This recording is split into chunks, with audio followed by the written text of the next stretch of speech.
راح ندير معكم أروع وأسهل تحلية اقتصادية، ملعقة فلون وكاس حليب، نتمنى تجربوها.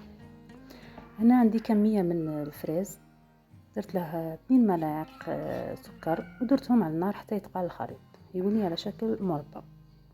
هنا درت كاس حليب، ملعقة كبيرة فلون كراميل، ملعقة كبيرة مايزينا، خلطتهم مليح ودرتهم على النار حتى يتقال الخليط تاعنا.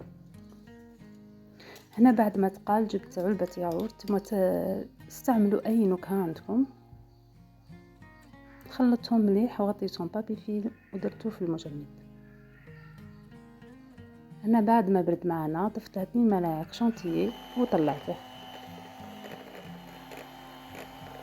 وصفة بزاف سهلة والذوق تاعها هايل. هنا جبت بوش فرغ. هنا استعملوا اي بسكوي عندكم، ضفت 2 ملاعق زبدة دايبة وخلطتهم مليح. جبت لي فيغين تاعنا، عمرتهم ب3 ملاعق صغيرة تاع البسكوي وضغطت عليهم، وجبت هذه الكريم اللي خدمناها وفرغتها كامل فيغين. وفي الاخير ضفت هذاك المربى اللي خدمناه، راه كاين يتباع واجد بجميع نكهات الفواكه. وفي الاخير زينت زين بسيط.